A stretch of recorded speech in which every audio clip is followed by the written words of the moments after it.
Good. Darn.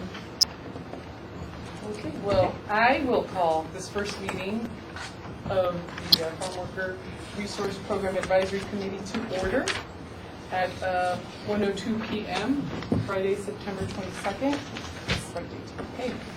And with that, before we begin with the items that we have on the meeting agenda, I think it's appropriate to first welcome everybody and maybe do a quick introduction. I know that most of you know one another, but we also have some participants in the audience and staff members. So I think it would be great if maybe we could start with introducing yourselves, going around the table first. And Mike, we can start off. Mike Powers from the CEO's office from the county. Juvenal Solano, community organizer with MyCap. Giselle Barajas with Writer Affiliated Companies. Natalia Ospina, staff attorney at California Rural Legal Assistance. I'm Dave Murray with Andrew and Williamson. Lucas Zucker, Policy Director at CAUSE. Ellen Brokaw, Brokaw Ranch Company. Jessica Arciniega, Agricultural Labor Relations Board. Jeff Barnes with the Ventura County Council's Office. Jessica Kim with the Ventura County Clerk of the Board's Office. And I'm Rosa Gonzalez, and I'm here to assist the committee with your needs. And, come on in. Thanks, Mark. Upside down. Thank you. You're welcome. Are these logos, were they specifically invented for this committee, or? Yes. No. Jessica here has a little artistic talent. She actually located that somewhere, and we Wow. wanted to make sure it had a nice. Oh, yeah. A little flair, exactly. Maybe some other members of the... Oh, yes. If we could go around, if you wouldn't mind, since we have some staff members that are also here to answer any of your committee's questions or concerns, and also some staff members, participants that are just here too. Good afternoon, Melissa Livingston, County Ventura's Human Service Agency. Brian Brenner with Supervisors to Bennett's Office. Hi, I'm Caitlin Alvarez. I'm an outside observer from UCI. Anna Mole from Supervisor Boy's office. Bill Gallagher, representing Supervisor John De La Rosa. I'm Sean Austin, I'm the county's Human Resources Director, and I work with my office. And Joseph, Program Analyst in the county's HR department, the Department of Labor Relations. I'm John Host, the CEO of Farmworker, just to watch. And over here we have the lovely Rocio, who is from Lewis Campbell and Associates, who is here to provide interpreter services if necessary. I'm sorry, Rocio is your last name? Chavez. Chavez, Rocio Chavez. Okay, so with that, I will ask first to please have the clerk call the roll call. Committee Member Arciniega. Present. Committee Member Barajas. Present. Committee Member Brokaw. Present. Committee Member Murray. Present. Committee Member Ospina. Present. Committee Member Pereira. Committee Member Solano. Present. Committee Member Zucker. Here. Okay, and next is we have the swearing in of our committee members. If you will please rise, and Jessica Kim will conduct the swearing in. Yep. Okay, excellent. And committee members, if you would please raise your right hand and repeat after me. I state your name. I, Do solemnly affirm that I will support and defend do solemnly affirm that I will support and defend the Constitution of the United States the Constitution of the United States and the Constitution of the State of California and the Constitution of the State of California against all enemies, foreign and domestic, against all enemies, foreign and domestic, that I will bear true faith and allegiance that I will bear true faith and allegiance to the Constitution of the United States to the Constitution of the United States and the Constitution of the State of California, and the Constitution of the State of California, that I take this obligation freely, that I take this obligation freely, without any mental reservation without any mental reservation or purpose of evasion, or purpose of evasion, and that I will well and faithfully and that I will well and faithfully discharge the duties upon which I'm about to enter. discharge the duties upon which I am about to enter. Congratulations. And I think with that, it's wonderful and appropriate to see if our wonderful CEO has some comments maybe to kick off. I'll just be very, very brief. Just thank you all for coming, and thank MyCop and Farm Bureau for getting you all together. And you know, we had a couple of pre-meetings to hit the ground running, and I think we're just looking for common ground here. I think that's what our board was looking for. Everybody around the table here, I think, cares about our farm workers and cares about the welfare and the working conditions. And that's the common ground that we want. There's excellent employers in the fields here in our county, and but every operation, county included, has areas where we might need some help sometimes, and so that's what this group will help design that program collectively. Our office is here to really support you, facilitate your efforts to help design this program and to build trust and to find that common ground. And we're just really excited to get things kicked off here. So, and you're in great hands here with Rosa and the team. So, thank you very much. Thank you. Okay, so our next item, if everybody will please rise and we'll do the Pledge of Allegiance. This way, hand over your heart. And begin. I pledge allegiance to the flag of the United States of America and to the republic for which it stands, one nation, under God, indivisible, with liberty and justice for all. Lucas, wonderful to join us.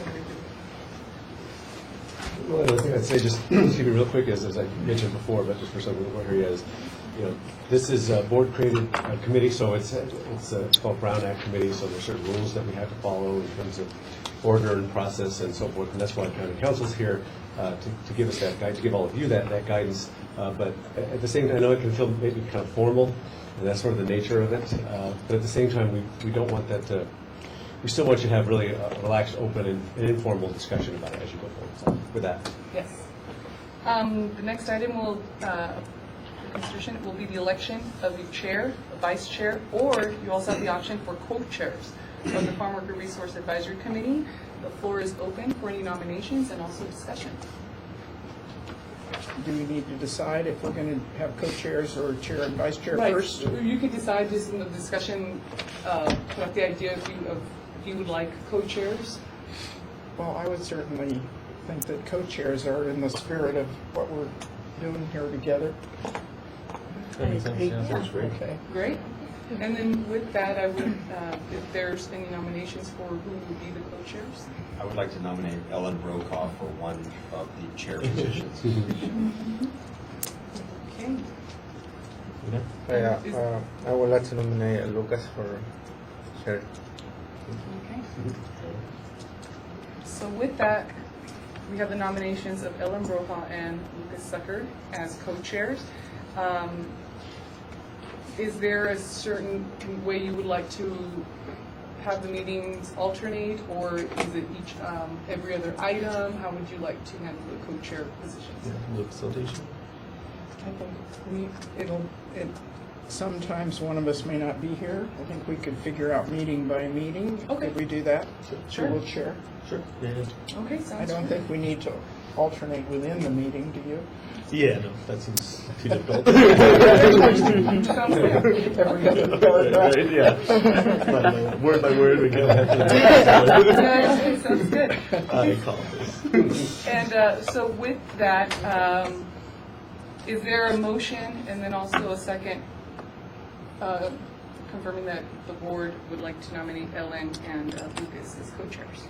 We need a motion first. I move that Ellen and Lucas are co-chairs of the committee. We just need a second. And all those in favor? Aye. Any opposed?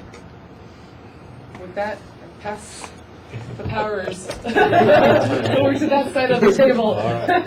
And Who's facilitating this meeting? You want to do it? You said you might be able to make the next one, right? Right. Okay, perfect. Or so should you facilitate this one and I do this one? Why don't you do this one since I'm a little under the weather? Yeah, And that makes sense. I'll nag you. Yeah, there we go. Perfect. just to help you out, I have All right. a little bit of a script if you need it. Great. Well, so next we've got a presentation on the Brown Act from the County Council. Okay, thank you, co-chair. That's okay. Let's see, yeah, sure. There we go.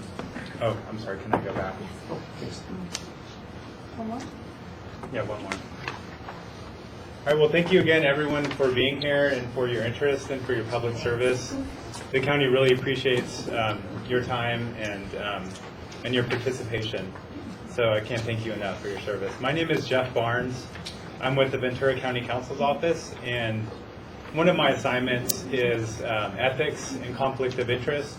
And so the ethics includes compliance with the state's open meeting law, which is called the Brown Act. I will not be the regular attorney for this committee, unfortunately, so I'm kind of pinch hitting for someone else in my office today. But I'm glad that I could give this presentation to you. And the reason why I'm giving this presentation, as Michael Powers said, is because the Board of Supervisors created your committee to address the subject matter that you're going to be discussing and dealing with. And so I'll just dive right into the presentation. And so the Brown Act was passed by the state legislature in the 1950s, and the overriding idea and concept and all the rules flow from the concept that our meeting today and every meeting of public committees and boards and agencies are discussing and dealing with the public's business, and so the public has the important right to participate in that process, because we are making decisions and taking actions to benefit the public as a whole. That's why we're here. And so probably the most important rule of the Brown Act is that all meetings of legislative bodies of local agencies are open and public, and all persons are permitted to attend and to comment at the meetings. There are some exceptions, but that is a general rule. So every time that your committee meets, any member of the public will have a right to attend this meeting and to participate in the meeting. And so I'll just kind of go through this. So the question is, what is a legislative body? And it kind of starts with the governing body. The governing body of the county is obviously the County Board of Supervisors. And so your committee is what's called a subsidiary body, and that's because your committee was formed by the Board of Supervisors by an official action. And so that's what makes the Brown Act apply. So that's why I'm here, and that's why the Brown Act applies to your business.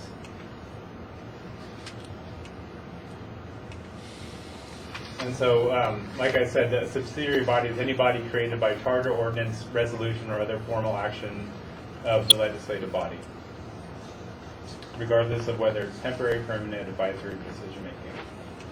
And so you are an advisory body, but still, and so you will basically be giving your input to the County Board of Supervisors, but the Brown Act still does apply. And so then another important term in the Brown Act is a meeting. What's a meeting?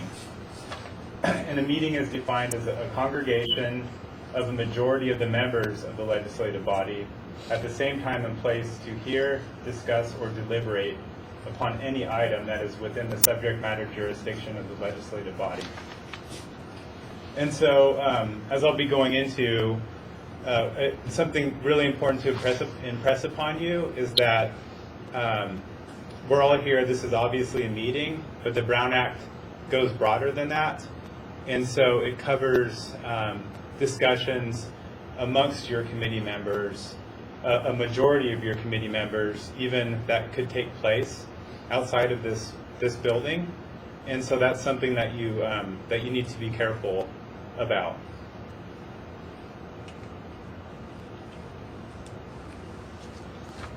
And so the Brown Act, it's just something, again, that you have to keep in mind. The whole purpose of the Brown Act is for your committee's business to be discussed with public input and with public participation. And so, again, if a majority of you, let's say, so your committee consists of 8 members, obviously. if a majority, that is, if 5 of you discuss an item within your jurisdiction outside of this building, then that's considered a meeting under the Brown Act. And that cannot occur unless you comply with the Brown Act by, and I'll go into what the Brown Act requires, but basically means that you have to tell the public, you have to come up with an agenda, tell the public what's going to be discussed, and go through all the formalities of the Brown Act. And so that's something that you always have to keep in mind. And so the best advice is, unless you're part of a formal meeting here, be very careful about with whom you discuss the subject matter that's being discussed within your committee, because you do not want to inadvertently engage in a Brown Act meeting.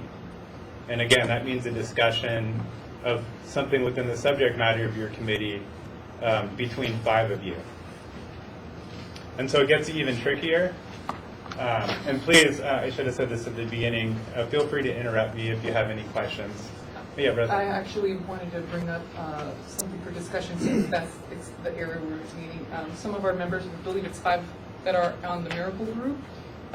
It is coincidentally 5 members that are here present are also part of a different group that is not Brown Act applicable, but they meet also on farm worker related topics. So okay. Thanks for letting me know now. Okay. Yeah. So and it's the same subject matter? Same subject, but different projects, I believe, and focuses, but it's still within the farm worker area concerns. So I know having a discussion with Joe, he said just when it comes to topics that we know are considered or being considered on the agenda, or possibly to it's best to avoid having that discussion at your meeting. Exactly. So that's when you kind of, if you're on the other, I'm sorry, what's the other? The Miracle Group? Miracle Group, okay. And so that's where you can make a distinction. If there's an item that you know is before this committee, then to the extent possible, you should refrain from having majority of you discuss that particular item. And it sounds like there might be some overlap, but you just need to do your best there. What about emailing? Email, I'm going to get there. Emailing is also an issue. That's a really good question. And so emailing, this kind of flows from this. This is part of the Brown Act. It says the majority of the members of the legislative body shall not, outside a meeting authorized by this chapter, use a series of communications of any kind, directly or through intermediaries, to discuss, deliberate, or take action on any item of business that is within the subject matter jurisdiction of the legislative body. So Alan, that would cover the emails, and it would also cover phone conversations.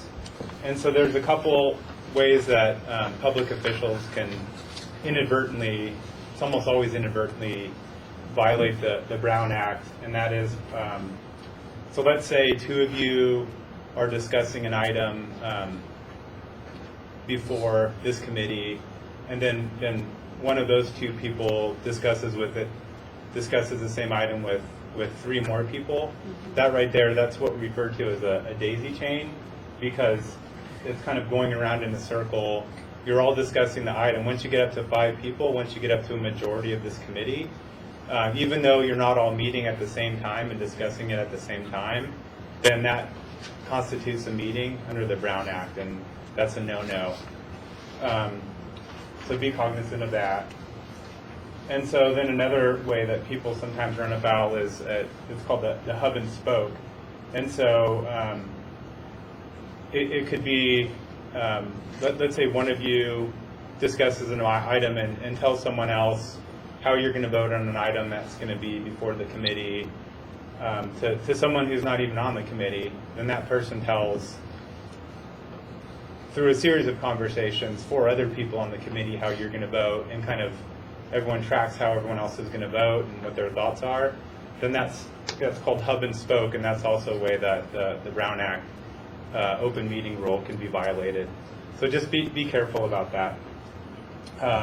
And I guess the larger point is it could be easier than you think to have 5 of you discuss through a series of communications items that will be appearing before the committee. So just always keep that in mind. And it includes emails, telephone conversations, any other form of communication. So one important component of Brown Act meetings is the agenda requirement. And so as Larissa and Jessica have done so well, they've created an agenda, and I'm assuming they'll keep doing that for each meeting. And so they'll be in charge of posting the agenda 72 hours in advance. And so the purpose of that, and so the agenda, if you go downstairs of this building, outside the front door, you'll see there's a bunch of agendas posted there. And so the purpose of that is to let any interested member of the public know what items will be being discussed at your next meeting. And so then if people are interested, then they have the opportunity to attend. And so that's a really important Brown Act requirement.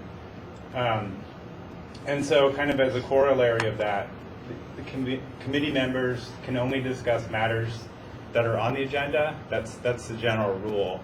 And so maybe the items will be broad, they'll be broadly worded, and so then you can kind of discuss more than if it's narrow. But the idea there is that you give the public notice of what you're going to discuss, and then you stay within those bounds. And what the Brown Act does not want to happen is for you to just come up with items kind of willy-nilly at the meeting and make decisions regarding topics that the public hasn't been informed you're going to be getting into, because then the public won't have had the opportunity to attend if they might be interested in the item. So that's a really important requirement, and so you basically, you have to stay within the four corners of each agenda item. And there's a couple exceptions to the agenda rule. I'm sure there'll be times when your committee, and it's completely appropriate for your committee to discuss what future items that you want to add to agendas, so you know what you're going to talk about. And so that's absolutely okay, and that's just how you have to operate. And then another exception is that if members of the public come and raise issues that are not on the agenda, you can briefly respond to their comments and answer their questions. You shouldn't kind of go off on a tangent and take the item up and start debating it, but you can kind of briefly address it at the meeting. And so probably the most important aspect of the Brown Act is the rights of the public at meetings themselves. And so, and one thing that we, for the next meeting, we might want to work on is, I see this agenda has public comment. Public comment should happen kind of towards the beginning of the meeting, because there's a Brown Act rule that says the public may comment on each agenda item before the decisions and recommendations regarding that item are actually made. And so the idea there is that the public should have a chance to chime in on the item before you guys decide or even discuss it. And so a lot of times you've probably seen public agencies kind of have two ways the public can participate. One is a general comment section at the beginning, and then another is letting the public comment on each item individually. And so, but the most important thing is the public can chime in before any action is taken and before, you know, your discussion on an item is done. So their voice is heard. So it's like you guys don't decide something and then say, oh, okay, well, does anyone else want to chime in? That wouldn't make much sense. Sorry, Jeff, I just want to bring up, the reason we have public comment for this one is more of the general comments that are not related to items on the agenda. There you go. That's why this one is towards the end. Okay. I mean, we'll still have public comment available for each item as it's being considered before the board actually makes a motion or acts. It is up for the chair to ask if anybody, any member of the public would want to participate and provide public comment. That's in addition to the actual public comment, which is the last, which would have to do with just any item that is not on the agenda. Perfect, and that's a good point. And so that's something for you chairs to keep in mind. You know, if there's a staff presentation, or if there's not, you should always ask, do any members of the public, would any members of the public like to say anything about this item? So that's, make a note of that, and always ask that regarding every item. Thanks, Rosa.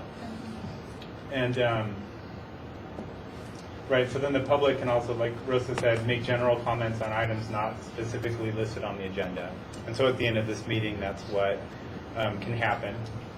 And same with every meeting. And so then another important public right is the right to see and copy all materials that are distributed at the meeting. And so we don't have to have a pile of copies ready. Sometimes it happens, but the theme is that the public can have everything that committee members have so they can participate. The public may record either audio or visual recording of the meeting. Also, there's no, we can't impose a sign-in requirement. And so, and also a speaker card. And I know this is more of an informal committee, so this probably won't come up. But no one can be required to fill out a speaker card to participate in a meeting. And also, no one can be asked to state their name and or address before speaking, and they're more than welcome to. And you can ask them to if it's relevant to what you're discussing, but you can't make someone give you that information. It has to be voluntary. And finally, and this is really important, the public has the right to criticize the committee's positions and actions, and that's just part of the process, and that's our democracy. And so if someone's saying, if a member of the public is saying something that you don't agree with, or they're being critical of you, just have to listen, and even if they're completely out of left field, just hold your tongue and make everyone feel welcome and take it for what it's worth. Okay, kind of going through this quickly, and I'm sure we'd never come to this, but the Brown Act is a law, and so if the Brown Act is violated, then individuals or the district attorney could file civil lawsuits to make the committee comply. Again, I'm sure it won't come to that. And then there could also be criminal action. So just keep in mind, these are very important rules, and there's formalities involved. And my office will always be available, and Rosa and Jessica are also very knowledgeable. And so I just encourage you, if you have any questions about following the Brown Act's rules or any other legal requirements, that you ask one of us, and we'll be more than happy to help you.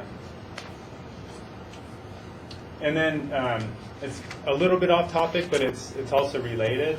I just want to mention that the state, and I'm sure you've heard of this, has another law called the Public Records Act. And it's the same theme as the Brown Act, that documents or other materials that are created as part of a public agency's business or public committee's business, the default rule for those is that the public can see all of those documents. And so I just want to make you aware of that. And so that pertains not only to the materials that are distributed at the meeting itself, but also, and this is where, again, we get into emails. Everyone emails, everyone texts now. Keep in mind that if you are exchanging emails or texts with anyone else about a specific item that's on the agenda, that theoretically could be subject to public disclosure under the Public Records Act. There's exceptions, and I'm not going to get into all the details, but that's just something that you should keep in mind, because again, you're public officials now, and so that opens you up to a lot of disclosure there. So always keep that in mind. And I think that's it. I don't want to take too much of your time up. Does anyone have any questions for me? Okay, great. Well, thank you again for your public service. And oh, yeah. I was just going to test the public comment period, the input, Mr. Chair, if you don't remember, co-chair.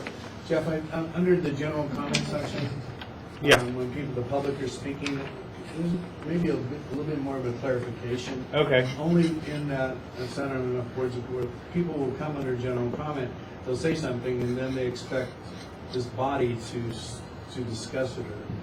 And if it's not on the agenda, you can't discuss it, right? So they can just throw that out there, but they can't.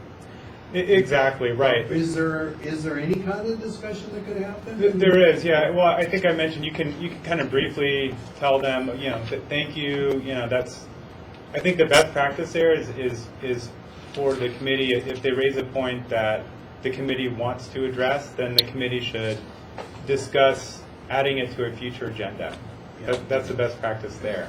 Right, but you shouldn't dive into a detailed discussion. Absolutely not. Yeah, thanks, Brian. Great. Well, thank you. Okay, well, thank you. We move on to item number 7, discuss and adopt as appropriate procedures for operating the Farm Worker Resource Program Advisory. With that, I'd just like to comment. Generally, when there's a new committee or board that is formed, certain procedures are set in place, just so that it, again, going back similar to the public's participation, it's clear, there's some guidelines set, so anyone, not only the board, but also participants understand what exactly the board wants as a guideline when conducting the meetings. One important one would be, say, speaker time for public comment. Because if some boards have them, some don't. Then you end up with 20 minutes of just someone speaking, or you could have, 2 minutes depending if you have a lot of speakers. So that's a perfect example of something that we might want to address at this first meeting, just in case in moving forward we do have more members of the public that do appear and want to participate and comment on an item. Now, with that, there's also other areas that are usually determined, such as the frequency of the meetings, certain routine procedural processes like accepting of the previous meeting's minutes, that those types of just regular business things that are on the agenda. The only thing I know, because we are meeting for a shorter period of time due to scheduling matters, and also with wanting to jump and get into the discussion of the program itself, it is up to your board to decide how long of a discussion you would like to have this. If there's only just certain areas that you think are important that we should address, and then we could also continue this discussion at the next meeting and keep moving it slowly as we meet, just so that way we don't get bogged down for too long of a time having that discussion at our first meeting. But that's just, I just wanted to share with you your options, and also, again, what some of the areas such as speaker time that might be important to address at this point. Oh, and then I also want to add, in terms of speaker time, another option would be to have your rules say that the co-chairs have the authority to impose speaker time if warranted, and so then you can kind of take it meeting by meeting. So then if you have a big crowd, then at that point you can impose. So you don't necessarily have to have a blanket rule. Okay. That sounds good. Yeah. Yeah. I agree. I agree. We need to have a motion around What Jeff said? a A motion of what Jeff said. entertain a motion. If anyone wants to make a motion to adopt. Make a what Jeff motion. said. To adopt the co-chairs, or I guess, the co-chairs' authorities to impose a time limit on public comment on a meeting-by-meeting basis, mostly dependent on the number of speakers that potentially attend the meetings. I'll second that motion. All right. All in favor? Aye. All right. Is there any other procedures you want to And set? you want to make sure to clarify if anybody opposes, just to, since we're doing. Any opposed? No. No? Okay. Any other procedures we want to set now, or can you always come back to it later in a future meeting? Well, I think the frequency of the meetings, how often do we want to meet, and ensure to have the age, because in the next one, I think 2 of us won't make it, and I really like to have the whole committee. I don't know how can we proceed with that. And I would just comment, it is a bit of a challenge trying to, with 8 schedules. I know everybody has a very busy work and personal life. On top of that, we'll do our best to arrange having more options for meeting dates and times moving forward. At least 4 to 5, just to try to accommodate everybody, see how we could hopefully get all 8 board members. That's something definitely we would all really like to have everybody at the table and present. But yeah, so whatever your board wishes to direct staff to look into or expand on meeting dates. Well, we have a deadline, early January. Early January. We have a lot to do. Holidays in between. Yes. I suppose we could ask for an extension, but I think we should be trying to meet the deadline because it's really important to get this program underway. Yes. Which I think means, even through with the holiday season coming up, we need to meet, I don't know how often, twice a month, and possibly, although a 3-hour meeting is tiring, maybe for a longer period each time, if we think that would be productive. And there is nothing holding us to 2 or 3 hours. I think for this scheduling purposes, for everyone's schedule, we just set the 2 hours for this meeting, and actually we're arranging the second meeting on October 4th from 9 to 11, also as a 2-hour meeting, just to try to arrange again, since we didn't really have a set schedule of when the board will meet. I don't know how, if it's possible to say every other Tuesday or every other Thursday.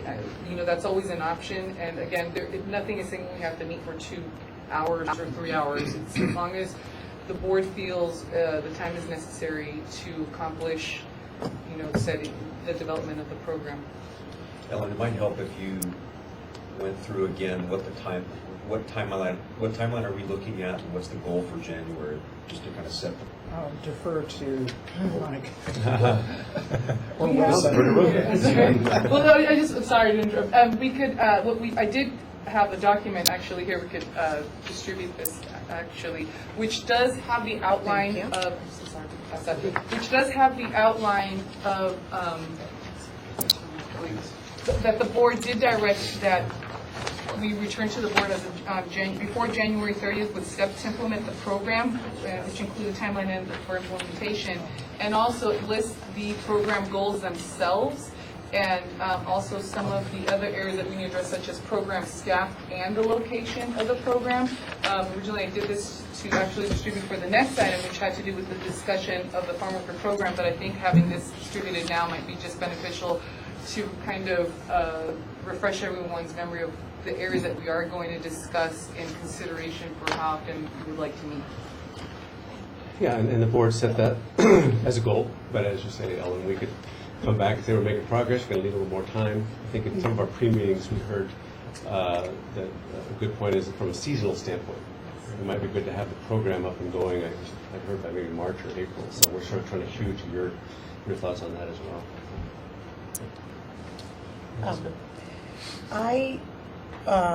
I would prefer that the meetings be a maximum of 2 hours during the workday, at least. That's my preference, and I'm open. I think to meeting twice a month if that's possible. I also wonder if I don't know where this is going to lead us, but I know a lot of times I'm working on these type of programs. Sometimes we have working committees, which obviously aren't a majority of us, but maybe a certain number of members tasked with working on certain elements and then bringing it back to the board. So I think that's, if it's possible, one way for us to address our deadline. And then finally, we may consider, just for the sake, I know we have some representatives here from the Farm Bureau, but there may be an evening meeting that we may want to hold after people's days of work, so that if they would like to attend, they can also do that. So those are my comments. I really like all that. I think, makes sense. It's hard to imagine more meetings than bi-monthly or longer than 2 hours really being able to get people in the room. And as Mel mentioned, it's hard when a lot of people are missing, but having subcommittees that we might create to work on certain topics, I think could help us get some of those things done. And I love the idea of doing at least one kind of meeting in the evening, so that more members of the public who might not be able to be here at 1 o'clock in the afternoon. I really concur with what Juvenal said about having all of us here, if we can, for the next meeting. You're not here, I'm not here. I'm not here. She's not here. I think both of us aren't here. For now. I don't know. I'm here. Yeah. On October 4th. Oh, I had Three. only one out, but so now there's 3 out. I believe 2. You and I. Juvenile says he Oh. he is Oh, you are? Oh, you are. Oh, Okay. okay. And we don't know about Danny. Did He said Danny he say can. yes? Yes, he says. So do we want to have a goal that we never meet if it falls below, well, we have to have a quorum, so we have to have 5, but do we want to meet with only 5? Yeah, it might be hard to set too much higher than that. I mean, we could maybe try to shoot for 6, but I think beyond that, it's going to be tough to. And I think it might depend too, depending on what we're discussing that meeting. It might not be necessary to always have the 8. That would be ideal, but I think we can kind of play it by ear. And I'd like to add that the meetings are being recorded, and we will provide a link. So after the meeting, if anybody does need miss it, or you want to go back and just revisit the meeting itself, the meeting will be available. I will send the link and also offer that I am available for meeting individually and just providing an update of any sort to anyone that does miss the meeting. I can do it over the phone or happy to meet you in person. So those are always also options moving forward. And it also means that if we have a discussion on certain items, and let's say, this is an example, you as a board who are here, come up with all these ideas, we could also continue that item to the next meeting. And then so whoever's there, we could continue the discussion. It doesn't mean you have to act on it at that exact moment at that meeting. It could be a continuous discussion where we could just continue, okay, this is the information we have to this point. Now let's continue it. So then that allows whoever did miss the previous meeting, if they see the video or the meeting and then come to the next meeting, they're kind of up to the same place in knowledge as far as what the previous discussion was. So that's always also another option. Just wanted to make sure that you guys knew that that's out there available. I think the chances of having a well-rounded group, regardless of who's here, as long as we have 5 for the benefit of moving the process forward, I think that's good enough for now. Otherwise, we run the risk of not being able to meet at all. I agree, especially with the holidays coming up. Yeah, to me, it's most important to hit the timeline that even if we have some people getting some meetings. So, is there a process of how we're going to go about picking the next meeting dates? It's up to the board. You could, like I said, decide every other Wednesday at 3 to 5 we're going to meet. Set a date and time so there's that consistency that helps with your schedules. Or I don't believe there's a problem with us using Doodle to coordinate the schedules and meet as necessary, as long as we meet the 72-hour Brown Act requirement and letting the public know that this meeting is going to be held. We could still continue with that, and our office is ready to, do whichever you feel most comfortable with arranging the meetings. So it looks like if we're shooting for 2 meetings a month, and it's like October, November, December, January, I don't know, but by January 30th, that's about 8 meetings that we need to schedule, approximately. Like, I don't know if, say, December, we might only meet once because of the holidays. Right.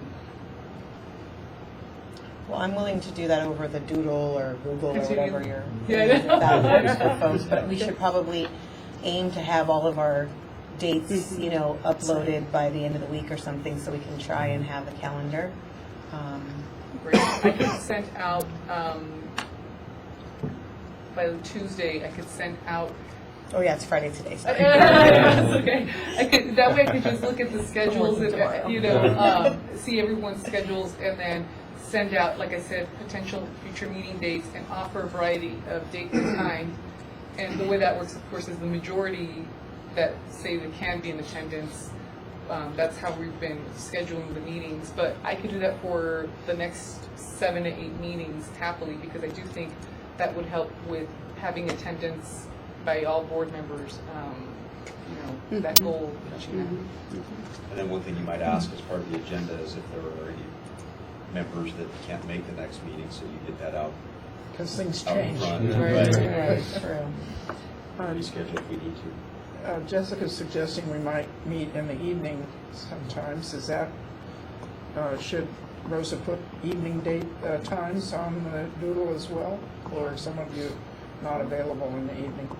Or we could also, rather than having evening dates on every single doodle, which might be more logistically challenged, we could say we're going to set 1 or 2 meetings that are specifically for kind of a little bit more public input meetings around. Well, my understanding is the doodle will include times. I'm sorry? The doodle won't just be dates, it'll be times as It'll well. include date and times. Yeah. And then So maybe I should just- have about 4 to 5 options per meeting. And then we could see, as long as you select, I'm available, what I'm really looking forward is when someone isn't available. That's, so if you select, I'm available all 5 days, and we'll go from there, right? So can you just make sure to include a couple that have Evening evenings? dates, absolutely. Please. Yes.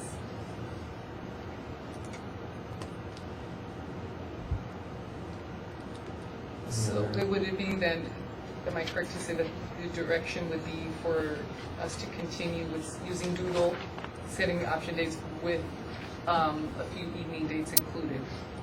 Yes. And for the next, Yes, for the whole period. For the whole, through January? Through January. I think so.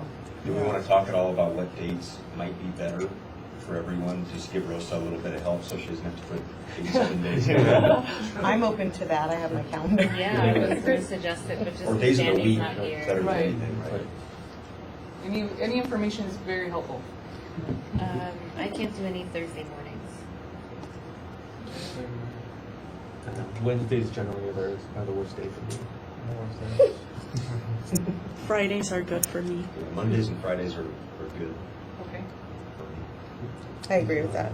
Monday, what time? Yeah, open. Oh, I'm usually in open. town on those days, so.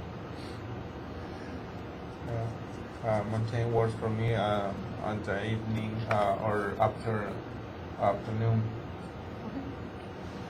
And Thursday works for me on the morning. Thursdays are sometimes good for me, but sometimes not. Mondays, Tuesdays, and Fridays are best for me. Mondays, Tuesdays, and Wednesdays? Mondays, Tuesdays, and Fridays. Oh, Mondays, Tuesdays, and Fridays, but no Wednesdays.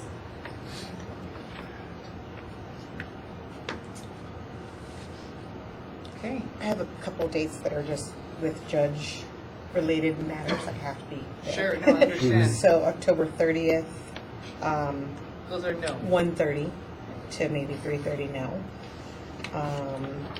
November 20th, 1:30 to 3:30, not available. And then December 5th through the 8th, potential trial there. Okay. So, Got it. it's hard to tell right now, but maybe not available. Yeah, and actually I'll give you a couple of those dates too. I can't do December 1st or January 12th.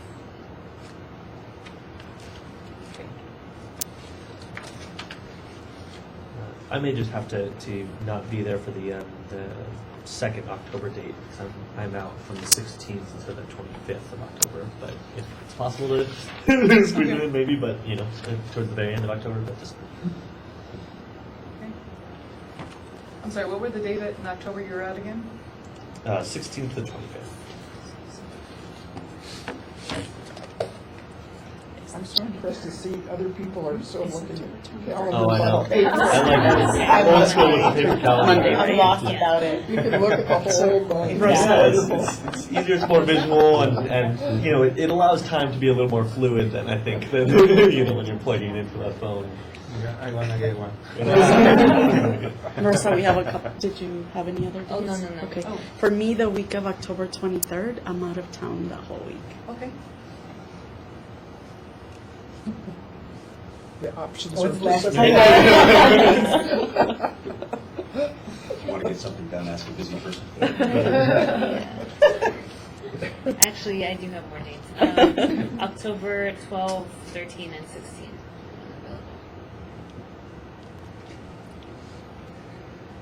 Okay. You might get a day or two that might. You told me that, but I gotta think we're gonna try to aim The majority. the majority where I can with the dates and the schedules. So don't take it personal. I told her.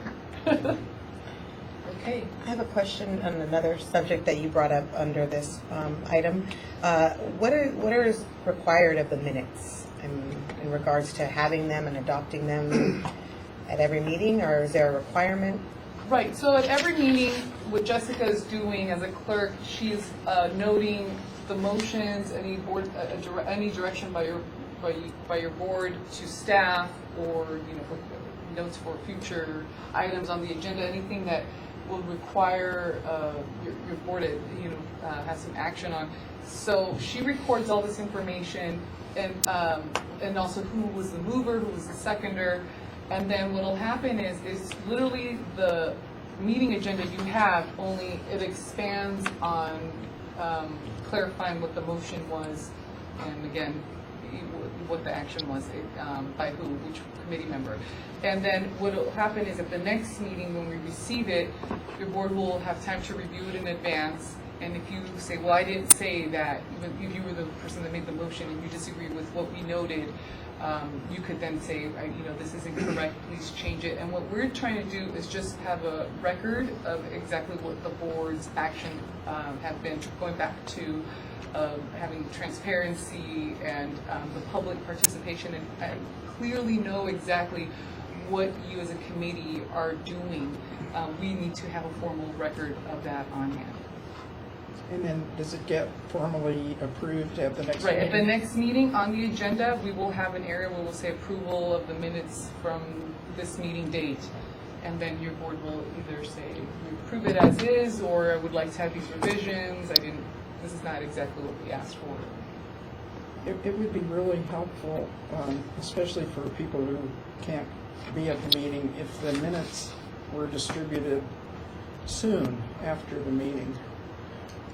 If that's possible, not waiting until just before the next meeting. Right. It will take a few days, just because sometimes depending on the discussion and the amount of business that is kind of just, so let's say we had, this is just an example, 50 people show up and want to participate in the public comment. We have to know what their comments were, so we have to expand a little. So that some situations like that will take a little bit longer than others, but for the most part, they're pretty routine, and Jessica's a professional, and we'll get them done. And as soon as they're completed, we're more than happy to distribute. There's no issue with us distributing a draft to the board members for their feedback. Okay. Good. Since it's a working document, we do have the ability to distribute that to you in advance, and then that way the final version for your board's approval will be on the next meeting agenda.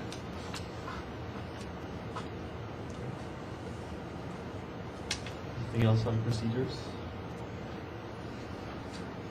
All right. Well, why don't we move on to the next agenda item, discuss the Farmworker Resource Program. Very specific. Where the good stuff comes into play, we're going to have a great discussion about. And again, I would just ask to take a look again at the document that highlights the program goals and some of the areas that your board would like to have a discussion on. This is just to help at least address the ones that were mentioned at the board meeting and that the Board of Supervisors approved in the general area that we should be forming this resource center around. Of course, there's other areas that you could have a discussion and put recommendations on, but this will just kind of help us stay on track. So of course, these are the goals that we got from the supervisors that kind of we're formally charged with, but if folks have kind of thoughts on elaborating on any of these goals, or your kind of thoughts on some of the challenges we need to overcome to achieve any of these goals, or anything there. And with that also, within this discussion, since it is going to be, I think, a very lengthy discussion for the most part, most of our meetings, Jessica is also going to help us as ideas are being talked out loud about. We could write them on the board. That way we could make sure we all stay focused and we don't forget, you start talking about all these ideas and things to look at. And so Jessica's going to help us by kind of keeping us organized and noting what it is that we are having a discussion on. And if you want to identify specific areas first, where the competencies of this resource center and want to tackle those first and then kind of go from there. I think there are some things that we don't know that we, I mean, I assume we're all on board with it, what we were told to do. I have one question about the goals. Yeah, I don't know if you want to ask. Go it ahead. now. Okay, 'cause I think Go ahead. more people. I wasn't involved as you all were, so the build trust and relationship with farm workers. What is the trust and relationship with them and who? I guess is my question. Or with them and The agency. The agency. who else? Oh, yeah. Yeah, I think. So what does that goal mean? That there would be trusted relationship between the Farmworker Resource Program and so that farm workers would feel comfortable reporting to. Okay, the so agency. between whatever comes out of this and farm workers would have build the trust with that agency, office person, whatever. Okay. Okay. I don't know what to call it. It's an office, maybe. I don't know. Okay. Farmworker Resource Program. Program. Oh, maybe that's what it is. Okay. So one. Okay, that was my question. Thank you. And one thing that I think we need to know is what are the other resources that in some way address what we are trying to do, because we do not want to be duplicating.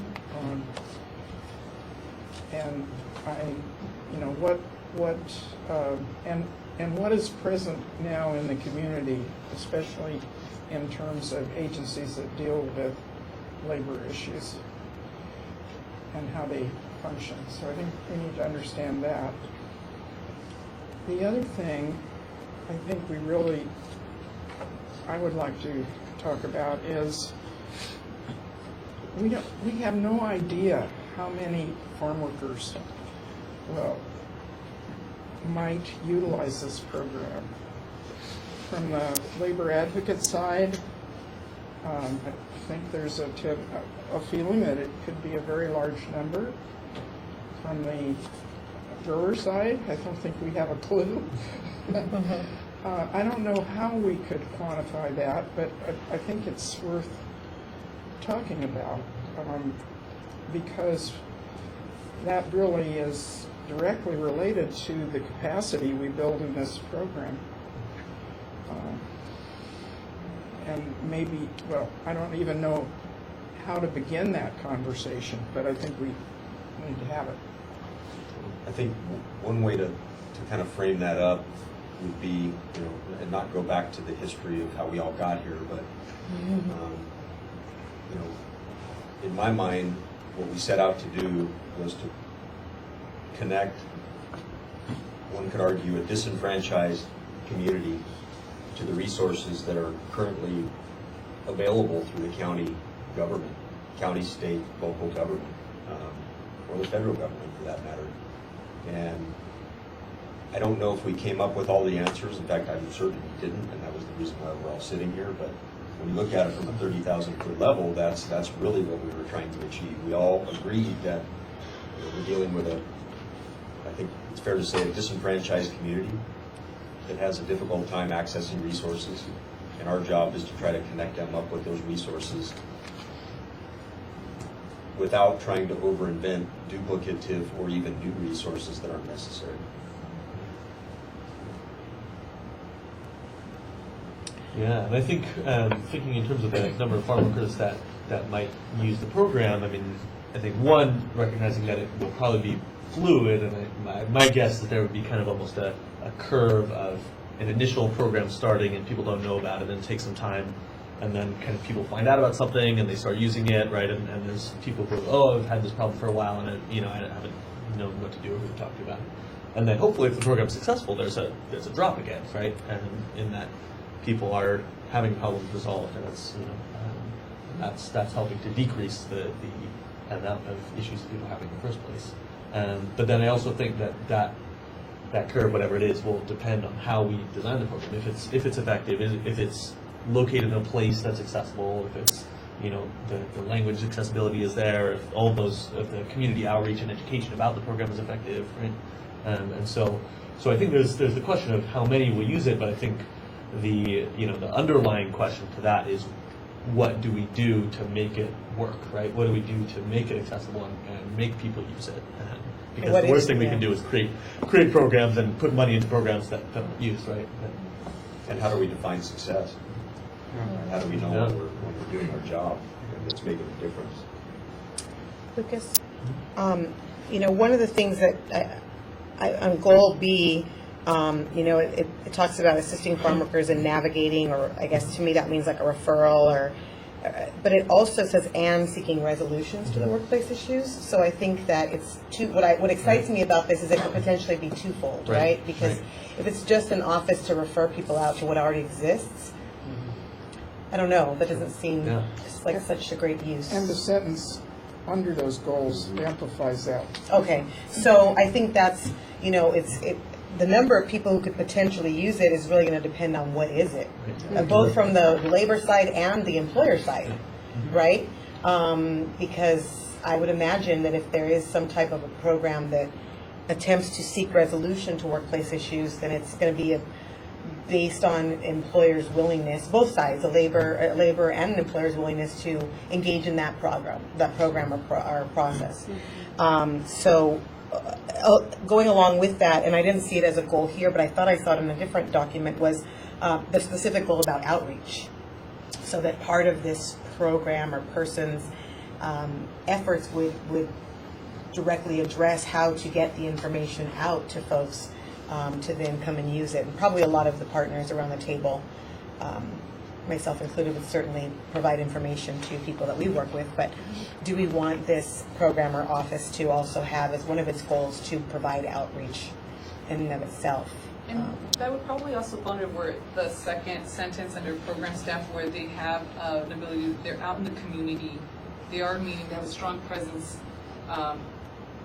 with farm workers, to have that ability to see what their needs are and assist them with that, with as far as their outreach goes, and hear their concerns and see areas also where they could also incorporate maybe more areas in providing assistance and better ways to assist farm workers too. Okay. Yeah, we're not wanting people to kind of sit in an office all day and wait for the phone to ring, right? Right. We're wanting people to actually be out doing education in the community. Yeah, I think we had envisioned it as part of the role of the staff person.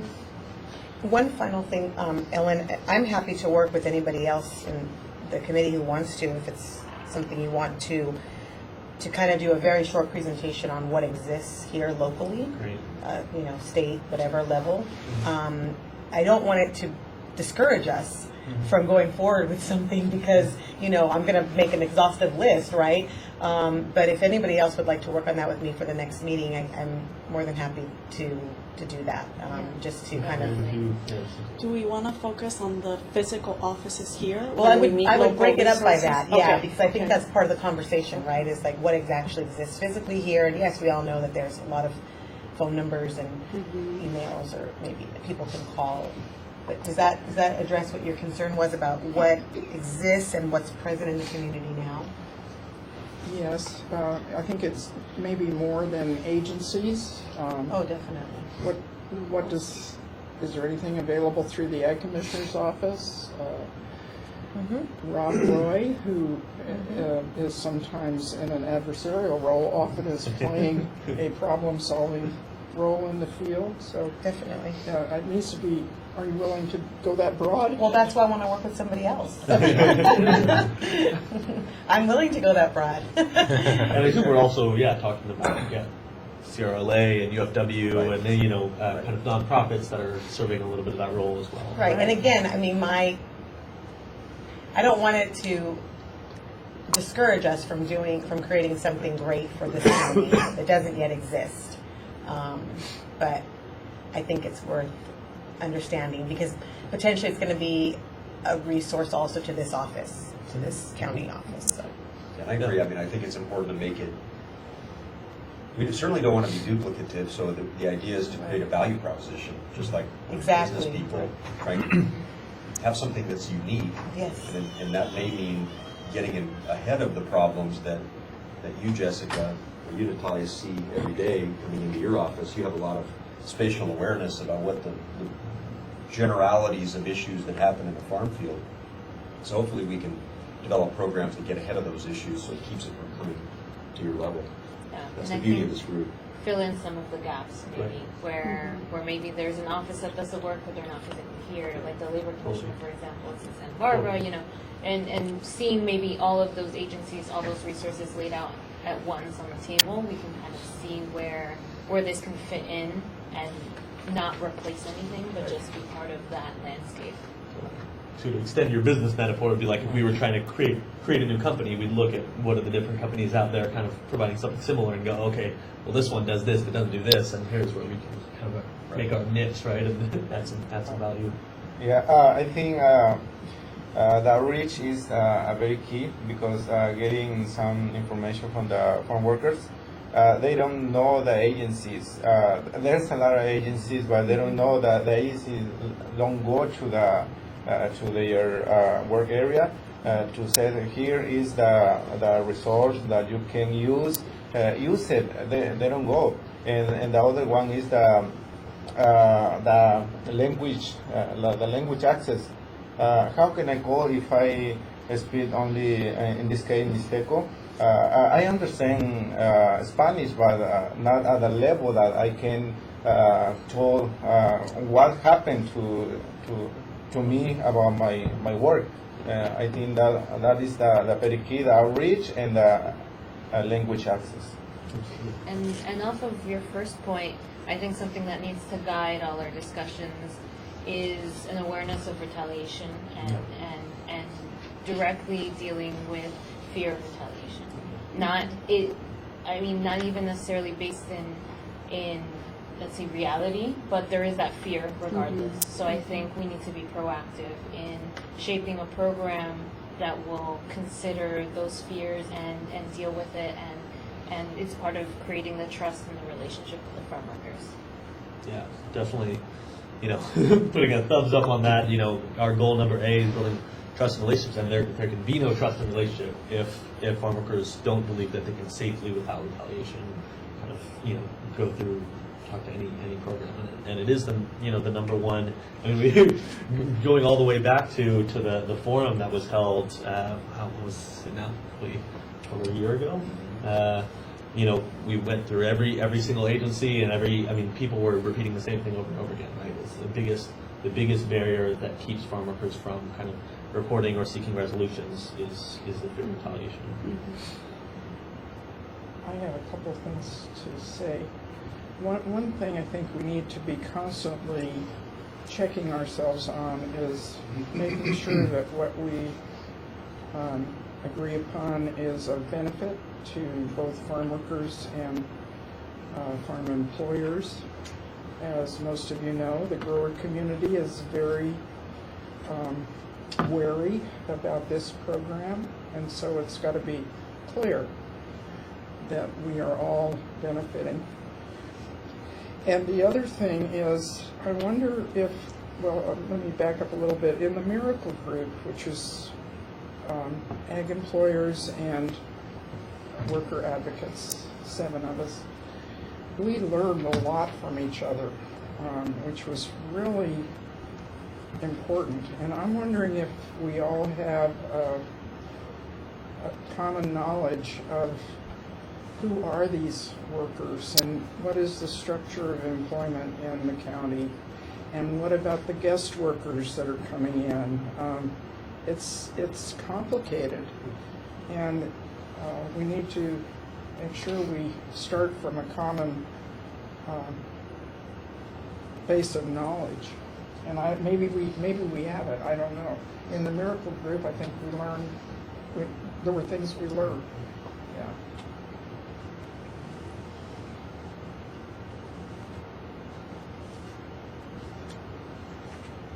So I guess that could mean an assimilation of the information that currently exists in terms of the farm. I mean, I've got to think that you have a lot of data that shows who's in the county.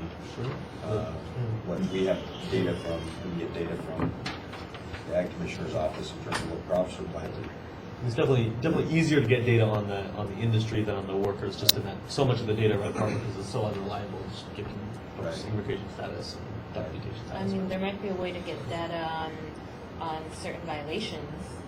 I mean, that's something we might be able to do based on, That would be what we useful. get through our doors. I can look into that. I can do And I that. think there is some general data. It's just we got to take all data around farming with a grain of salt. But I think we have data on the amount of indigenous, right, on kind of the geographic concentration of where in the county and things like that, and age, gender, those kinds of things.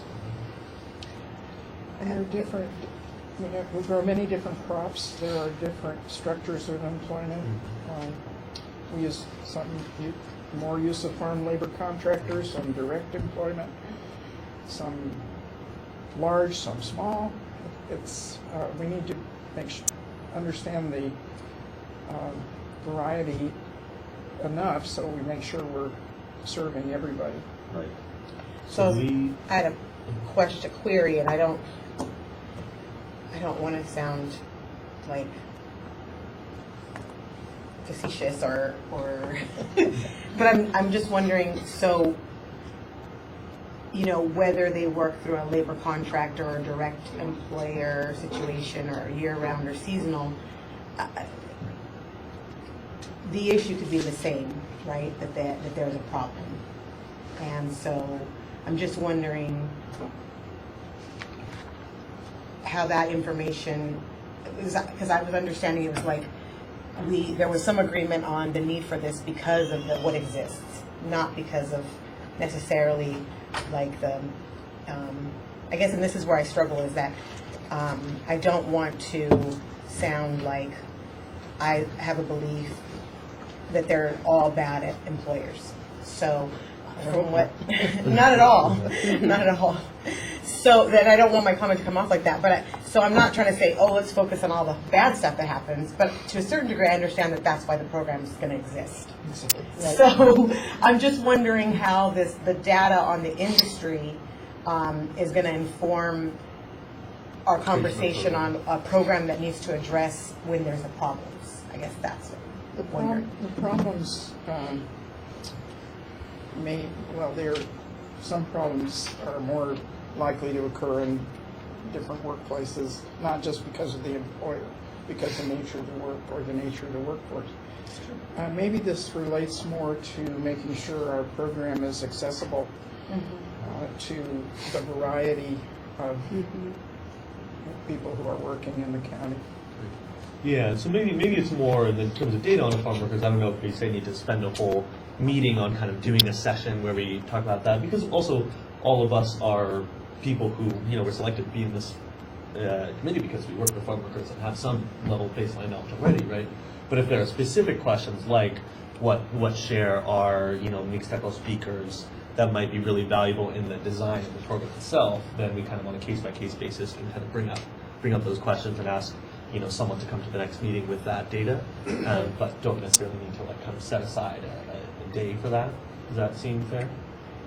And I would highlight that I do think information on like guest workers, H2A workers would be relevant. So I agree, there is some level of data that I think we could use, but maybe the crop. I mean, you're right that there are certain violations that occur that may have the tendency to occur in a certain circumstance, certain fields, certain crops than others. But will that really add to shaping what kind of program this should be? Maybe not, because we're not going to shape the program to say, well, we want to. Or maybe we do target violations in strawberry fields as opposed to in oranges or in lemons. I don't think that's what I'm saying. We want to make sure. Yeah. Oh, I see. Sometimes it's not about what you're hearing, but what you're not hearing. Okay. In other words, why aren't we getting any information from some of these crops or some of the farm workers that work for labor contractors in certain segments of the industry, right? So I don't think it has to be a long, drawn-out study, but mainly when it comes to where we target the message, if we're talking about getting in front of problems rather than behind them, you may want to know kind of who our customer base is or who our constituency is, right? Who's out there, so we have some awareness.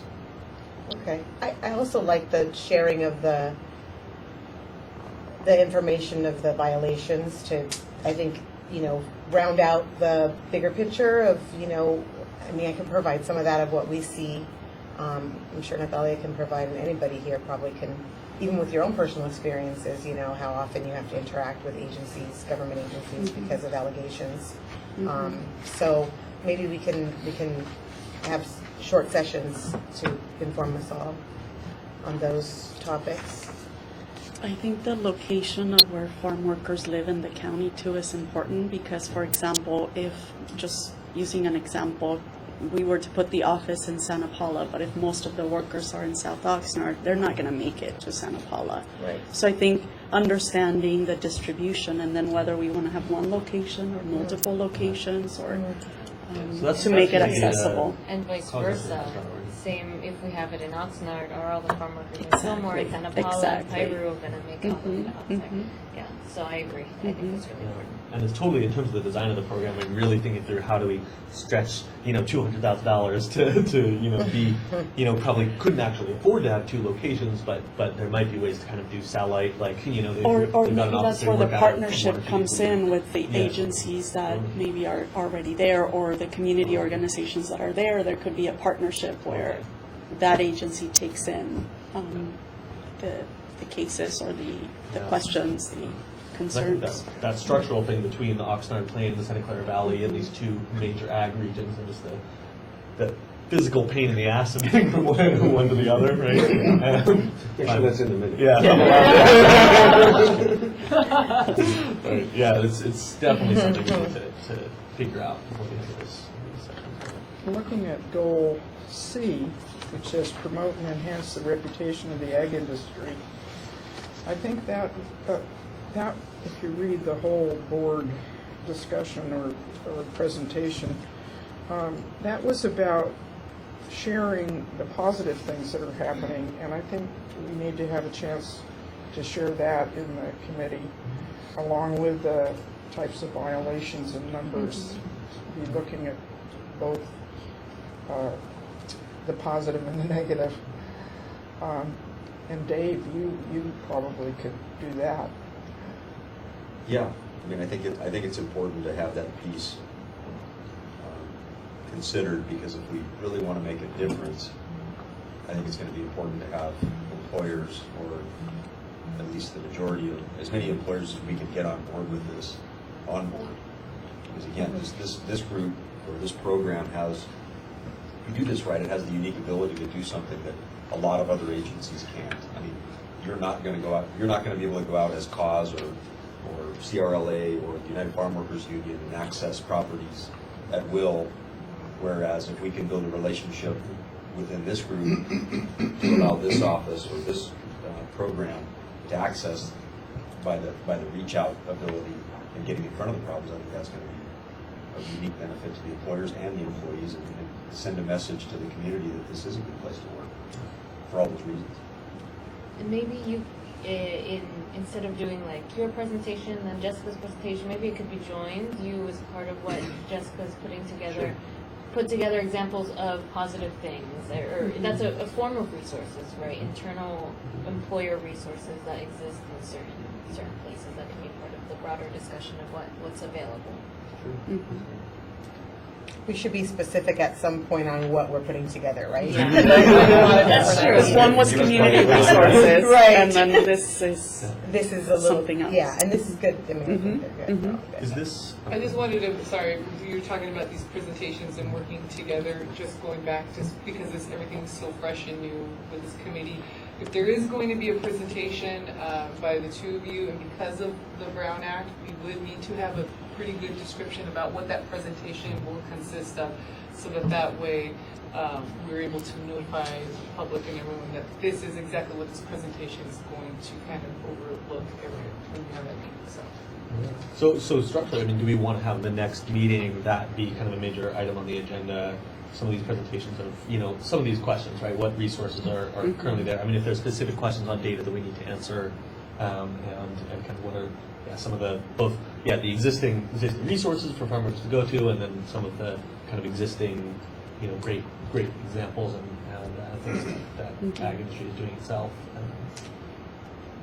Is that maybe for the next meeting? Because I see the presentation as showing us what is already happening, right? So what avenues if a farm worker has an issue, what avenues they can already take, right? So we can see, all right, if, you know, who can they already go to? How are these issues already resolved, right? So that we can use that as a framework for discussing, okay, how is this program really going to look? So that's how, what I see us getting from the presentation. I don't know if you all see the presentation maybe being more informational or data driven or something like that. No, I think that's, I mean, I can, I'm not going to be here at the next meeting, but if, unless my case settles before that date, then I will be here, but I'll be in Salinas if not. But I can do the list of the resources to give to somebody for that meeting, if you'd like, working with somebody else. And then the data from my office I wouldn't be able to have available even to give to anybody else before that meeting. So I can do the resources one for now with somebody else if they'd like. And I can help you with that. Okay. And I can help on the Rob Roy, what he offers, Perfect. and the So maybe the different. three of us Okay. we can work on it? Mhm. Okay. So just to be clear what exactly we're planning for the next meeting agenda, because this would probably be the right time to say that this is going to be what's going to happen. We can probably have a motion that at the next meeting, this is what will be brought forward. Am I correct to say that this would be something that, since they're making these plans and they want it on a future agenda? Oh, absolutely, right, yeah. So, Let's make a motion. so That's usually how it's done, but. just to provide clarification on what exactly the presentation will be, it's kind of about, you know, some sort of a subject idea of what's going to happen. That way it directs us to also place it on the meeting agenda to ensure, and the meeting, because you say you're not going to be here the next meeting, but you still want it on the meeting on the 4th, right? You don't want to wait till the second meeting in October? Or would you wait till the second? It's really just a list. I mean, Yeah, I don't see. I don't think think anything it's going to be a here. long presentation. It's just going to be outlining.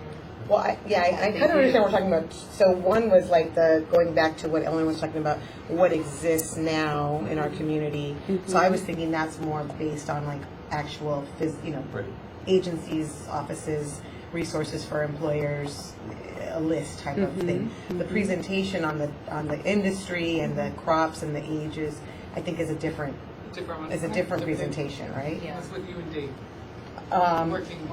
We could. Well, let's think about this. That's Yeah. gonna take some information. That's why I said I can't do that by the 4th. Yeah. And I think we should narrow it down to what information do we really need in terms of the design of the program. I mean, I would be happy and totally separate from this to like sit through a 5-hour presentation on just like learn all about agriculture in Ventura County, because it's like interesting to me, like from a nerd perspective. But I think like, you know, what are the actual things that matter in terms of how we would design a program? Well, was there something that's already done that was presented at the Miracle Group that was applicable? No. No. Oh, it was over the course of the line. Right. I see. But I mean, it sounds like language, kind of the language and indigenous piece is going to be important, right? Are there any other specific things we need to know? We talked about the geographic distribution. Cause actually we have the data on the geographic distribution, and we'll put that in the original report so that we can, and then Mike up really with the stuff on indigenous. Yeah, I think look for that. Yeah, and we might have some on that as well. I think for it's the same. indigenous program. Yeah. Well, even just our Oh. data of people that come in, or something like that, numbers in terms of that. But yeah, again with that, it's always. It's hit or miss because it's whoever comes to our organization, right? So to our office. yeah, so we can't be solely guided by that, but it might give us a frame of reference. So do we want to list maybe today what kind of data we want, and then, or do we want to wait till next meeting to decide what kind of information we're looking to gather? I'd be really happy if we can get kind of all the initial presentation informational pieces done in the first meeting so that we can start actually discussing structure. I mean, do you think we can, so next meeting, kind of presentation of current resources available to farm workers and presentation of data on farm workers in Ventura County? I guess it's a question of whether or not it can all be put together in time. And if we're going to keep it simple and real high level, I mean, John would have some of that information, Rob would have some, you all would have some. And maybe we just try to talk about what does exist rather than try to recreate something and have a general discussion on that and figure out if there's any gaping holes in that information that we need to learn more about. Right? So we're still talking about the 4th? The 4th we would do this, or the following meeting? So, Okay, right, yeah. okay. So, I mean, other So than... it's the same thing based on the existing information that we may have? And I would think you'd want to know things like, you know, what are the top 10 crops in the county? What is the general labor setup in each one of those crops, right? Strawberries, for example, it's very much a direct employment type system where the employer is the grower. That may not be the case in lemons or avocados or other areas.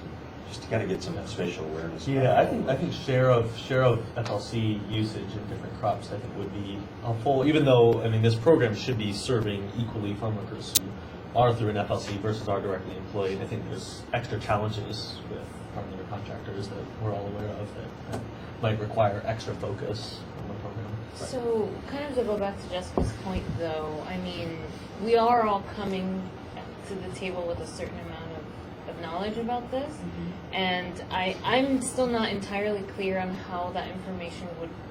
I recognize that there will be differences, but at the end of the day, that whoever we hire will have to sift through those differences regardless. Yeah. I think in the shaping of the program, I don't know if those differences are as key. If we're really looking to address, you know, more systemic or widespread issues, I don't know if it serves us to narrow down at this point. I mean, I'd also be happy to, you know, attack it from a different angle and just let you and Jessica talk a little bit about. I mean, we've spent a lot of time with Lucas, so we know where you're coming from. But from a we've got you. We got you dialed in. But from the other two, you know, it'd be interesting to learn more about where you see the problems. I mean, there are all kinds of different issues that happen, all kinds of good stuff that's going on, right? And maybe you could, to be fair, talk about what you've seen in terms of what looks good, if you can, and also talk about where you see these, you know, the 80-20 rule, right? Where 80% of the problems in terms, is it wage and hour complaints? Is it unclean restrooms? Is it, you know, what are we talking about? And to your point, that would be the other way to approach this, is just say there are good things and bad things everywhere. I do think there's some value in understanding what, because I'm not sure I even understand from a complete picture of how the nursery folks up in Fillmore operate, or how the row crop. Are we talking about labor contractors that come in and work for 2 weeks at a time? Are we talking about labor contractors that work for 8 months at a pop? I don't really I know my own industry, but I'm not real sure about how it works in the other sub-industries. So it may be good just to have a 5-minute discussion on that, right, for what we all know.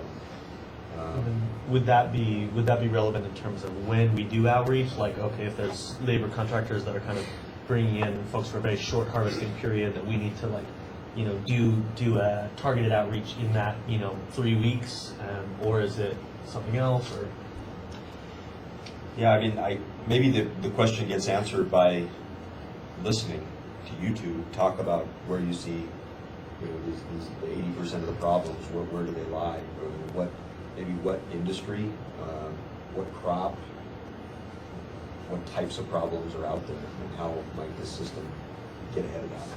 So, I mean, you can answer from ALRB's perspective is a little different from CRLA, but one, I mean, we only get problems. I mean, that's going to shape our, like, we don't get people coming in through the door saying, I'm happy. Okay.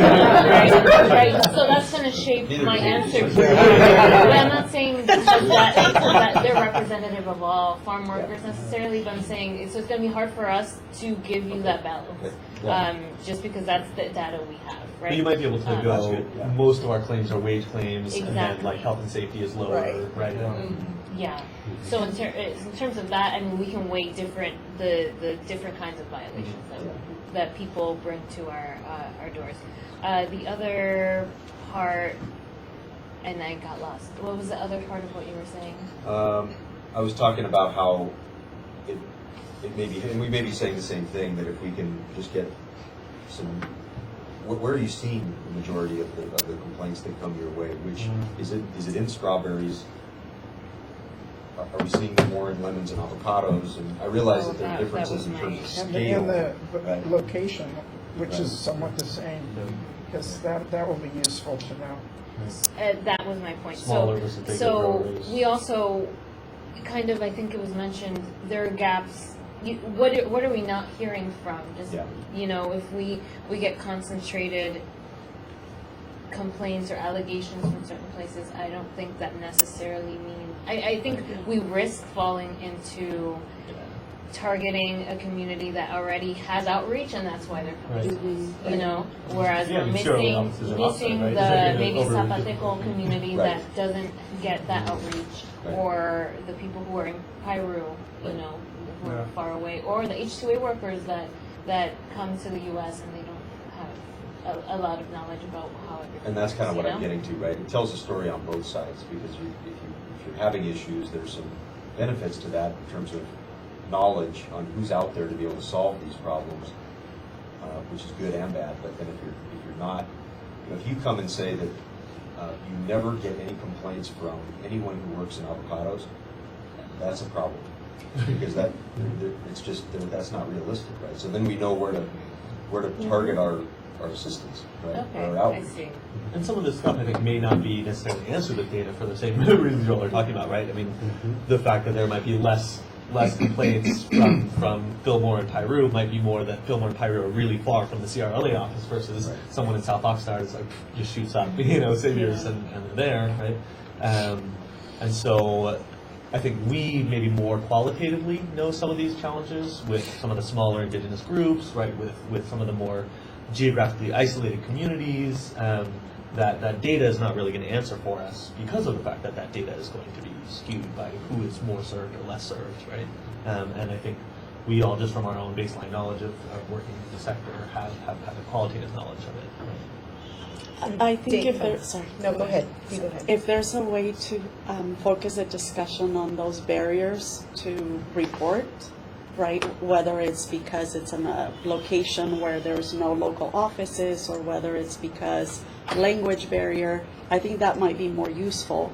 Because if you, for example, in the number of cases, the number of strawberry workers is a lot larger than the number of avocado workers, for example. So those numbers are probably going to reflect the cases that you see. So if we just focus on that, we may be missing how do we reach the people that are not coming forward. So I think you probably all have an idea of what are the barriers, and maybe that's what we focus. Yeah, I do like that. That might be a way to guide instead of just throwing information at each other. Yeah. So is that another maybe good thing to add to is our agenda maybe too full already for the next session? Do we want to have a discussion of the barriers? The other question would be, do we feel like we have enough representation here in terms of the people who hear about problems and deal with problems and or solutions? I guess my more specific, should we get the United Farm Workers Union here as a guest to give their perspective in terms of what they hear? Or do you feel like you could represent, we all could represent that enough to where that's not necessary? Should we invite them to We totally have them as a guest. I think I could also call up Ramon and be like, hey, what do you think, right? And then report. Either way, happy to do either one. I mean, or anybody can be informed to make public comment too. But I guess I want to make sure that, because I understand that this was a lot of what led up to this, right? So I'm kind of just like, let's not go backwards. Right. But yes, there's very useful information to help us go forward. What I was going to answer to your question about our office is, we're very specific. My jurisdiction only exists for allegations of retaliation. So I can provide information about that. And again, they're allegations, and some we take to hearing and we prove them, and others we settle them. I don't think it necessarily discredits either side's version of what they understood happened. because I, do thorough investigations on both employer and employees' version of what happened. So I could provide information about different ways workers allege they're retaliated against when they exercise their rights. That's what my office does. And then the various ways in which, they exercise their rights based on problems at the work site. So I can talk about what they're mostly complaining about. Not to me, but like before they come to see me. So what they're mostly complaining about and trying to fix on their own, and then they feel like some type of adverse action was taken against them for complaining, and then that's when they come to see me. And I can also, from my perspective, talk a little bit about what I think works once we're involved, like where I see like employers really doing great things once they receive these violations, and really where I see in my perspective, a more type of empowering relationship that exists out of the problem that started it. But that's my perspective. But you have a lot of awareness about what's going on out there, like, as we all do. So Right, it is, we all do, yeah. I can't do that on October 4th, though.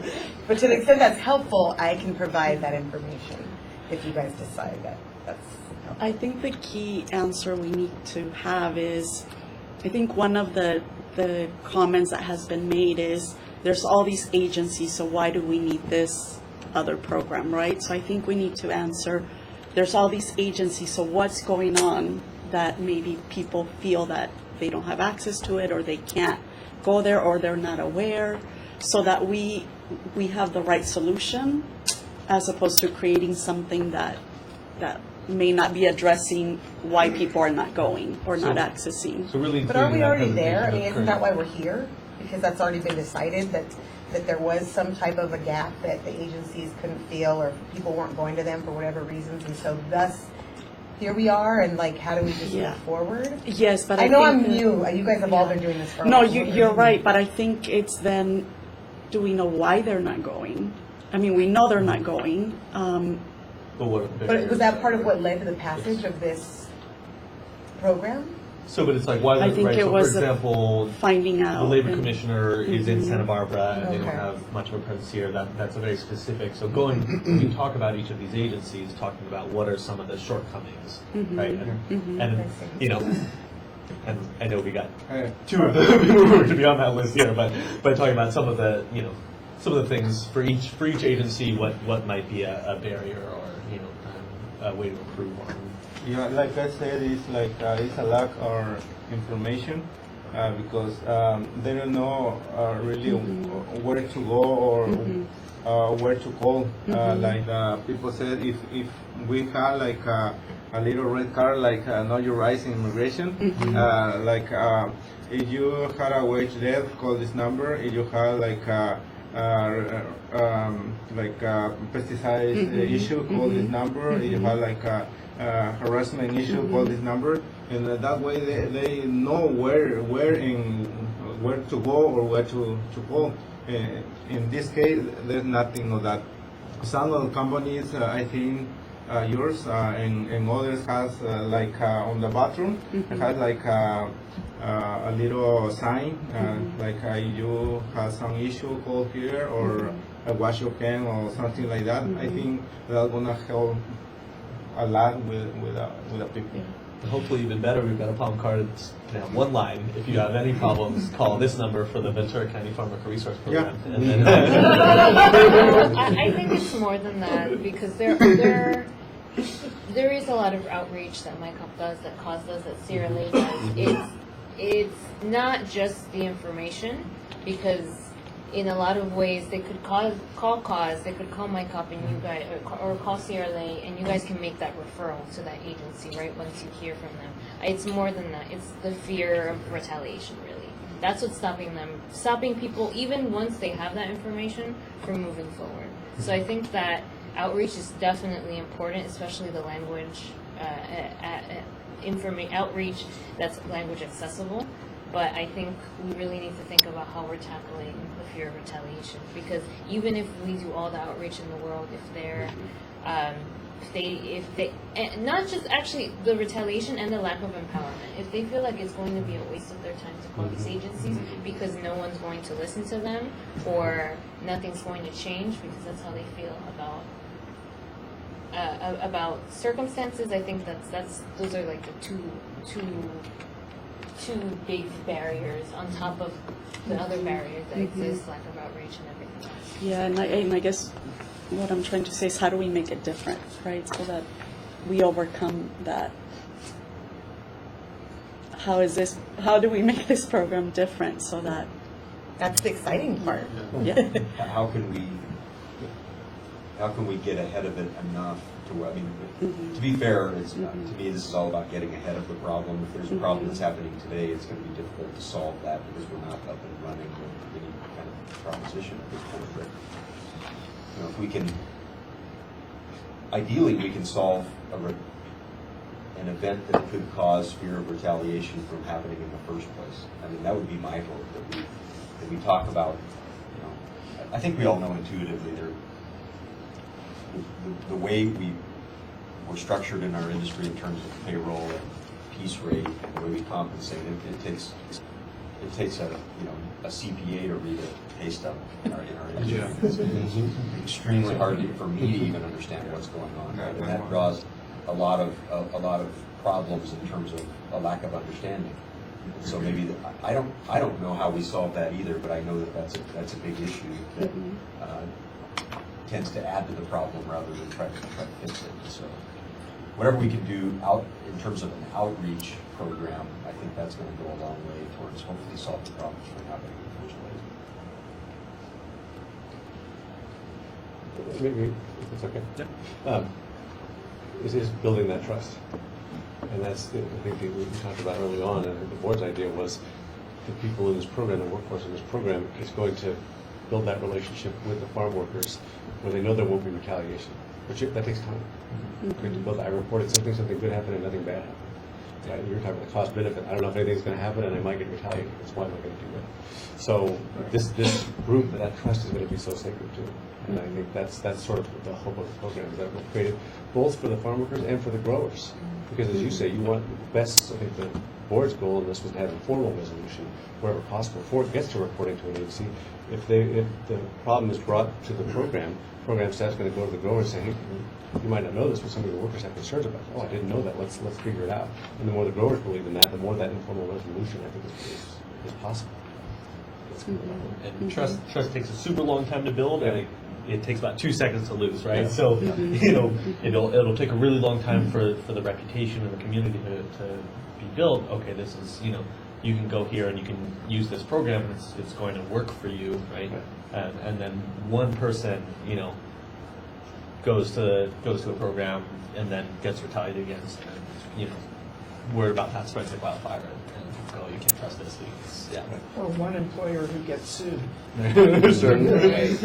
Same way. Right.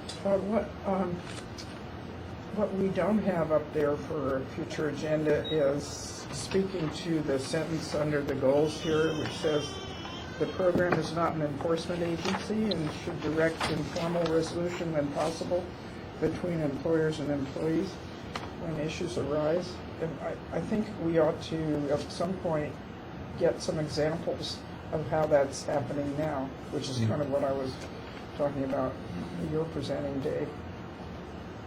Because that, and also from the work that CRLA does and you do and the union does, I'm sure it's not just suing, but it's resolving. So what does resolving look like? Yeah, what does and conflict what resolution works? look like? What works? And I know you've mentioned a program that came out of the Immokalee workers, right? And so these different models for conflict resolution that really empower farm workers, leave people feeling like good, that really worked, right? It was a real resolution that people felt good about, versus even sometimes kind of a legal settlement can feel like, okay, well, from the person getting sued's perspective, they they kind of just paid something off to, not have to deal with lawyers. And from this person getting its perspective, they felt like they got half of what they were owed just because they, couldn't take it all away. And then that kind of leaves everybody with kind of like a, sometimes a sour taste in their mouth versus, what's real conflict resolution look like that's meaningful and. My hope would be that, let's say I'm a grower that has an issue. The person that is having the issue, that we're assuming would be a farm worker, could go to the resource program and talk about what that looks like. And instead of having Natalia call from the CRLA, this person or this office is calling to say, look, let's get here's what's going on. Let's work together to get this resolved, because if you don't, then she's going to go next time. And so that would be what good looks like in my mind. Or it goes to your office. Right. I mean, nobody wants that. Or Roman's office. Take all my work. Whatever it is. Yeah. No, I want to chime in on that, because I think that is really, I mean, that's something that I think would be a great outcome. And I think that's a good, there's some good examples. And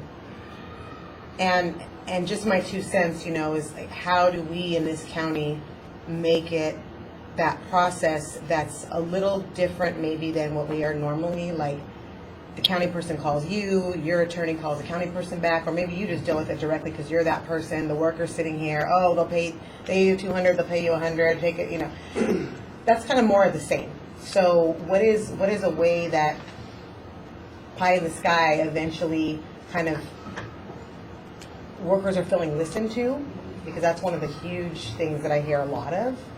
And workers do share a lot of what they like. I mean, unlike, prior statements, it's not just always, yes, they come to tell me about something they don't like, but they're always talking about what they do like and why they've stayed and why they want to continue.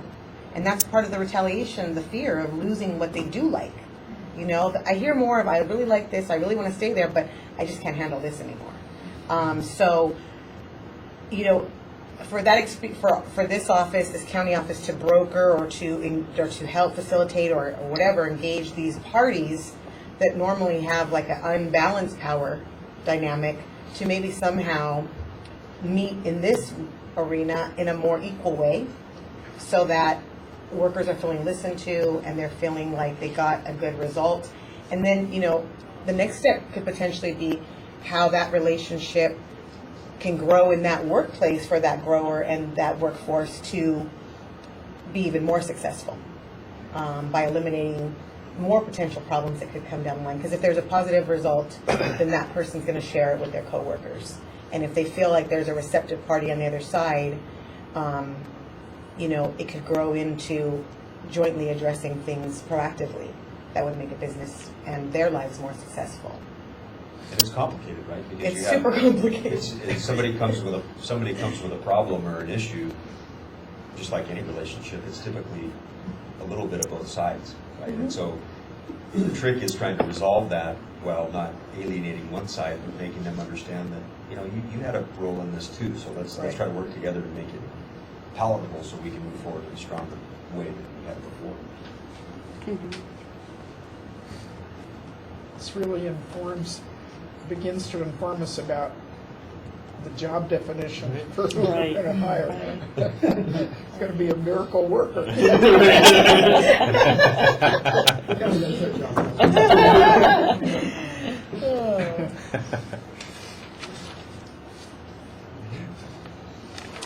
Kind of seems like we've reached a good starting point in our discussion. I know we've only got a few minutes left. I guess we have committee members' comments. Oh, I'm sorry, before we move on, just to clarify, just to make sure that we're all in agreement, that for our direction also as staff, that what's on the board that Jessica wrote, that is what we would like to see at the next meeting, would be a presentation of current resources that is being worked on. And then also that there's a presentation of data of farm workers in Ventura County. And then also there's a discussion on barriers and shortcomings and ways to improve services.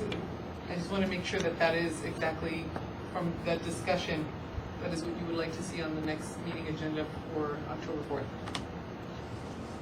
or if there's any additions or comments or. Well, in a parking lot, maybe for another agenda, examples of effective conflict resolution.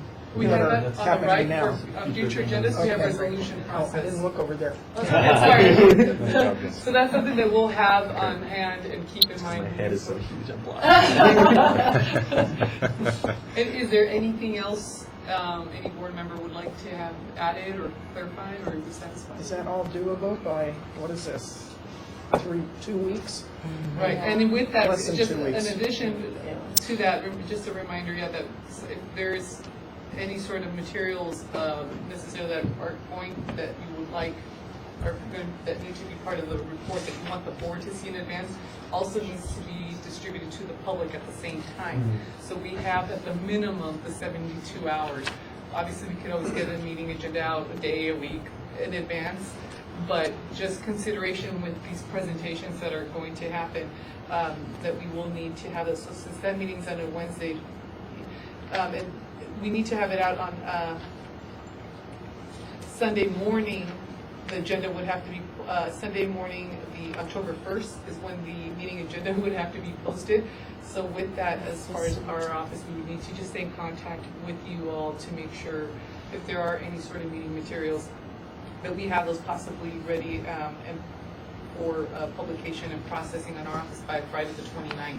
I would say no later than maybe 2 o'clock in the afternoon to allow our office time to consolidate and compile those. That's just a week from today. Yes. Yeah, I so don't know if this for is the real. resources, I think, I agree, it's just a list. Perfect. The data, I mean, I have to touch base with people at Sierra, so I'm not sure I Yes. can get that. No, done no, by and this it's Friday. fine. What we could also do is at least provide enough description of the data, say this is what we're gonna discuss, and then, but if, like I said, if and when, and between now and then, if the meetings, if you want the board to receive them in advance to the meeting, we need to get it so that we also distribute it to the public as a whole.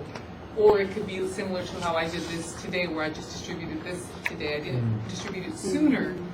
Okay. So it's up So to you. if I it's- just want to give you your options with moving forward on how things are kind of expected as far as making these materials available. So if we're not seeing in advance, the public doesn't need to see it. Exactly, everybody's seeing it If at we're the same seeing it in time. advance, the public needs to see it in Right. advance, but, I yeah. Right, and I would also recommend in those communications that who are, with those involved in making these presentations, to please CC myself and Jessica and not the rest of the board possibly. Just try to keep that information between us, just because again, with Brown Act and once you start getting too many people involved, but there is that clause that when things are being worked on, we do have the ability to have a discussion, so. Who's doing the presentation on the data? So we have Jessica Arciniega, and that's, No. well, you're not here, but you'll be providing that for Natalia and Isel, is that correct? We're gonna work together on the, Together. it's more of a list Of the of list? So resources. is there someone specifically that would be doing the presentation, or we I just? can do data on, sorry. Sorry. Jumping ahead. Just with the first one, is it actually gonna be a actual presentation, or just here's a read I and think review? someone should talk a little bit about kind of what we've talked about, the positive, or not the positive, like the shortcomings and why, like, although this is, you So, know. okay, so we'll just have it as that it will be a presentation. Sure, yeah, and maybe like, because I don't know what what everyone's comfort level is with all the agencies, so maybe like answer questions, but if we all know what the labor commissioner does and what that process is, I don't need to go at length. Right. So we can kind of play it by ear depending on. Maybe a short, like a short. Yeah. Perfect, that sounds great. Okay, and then the presentation of the data, So we can do data on kind of the geographic concentration of farm workers in different parts of the county. I know that was one thing. Now, do you want to do on indigenous?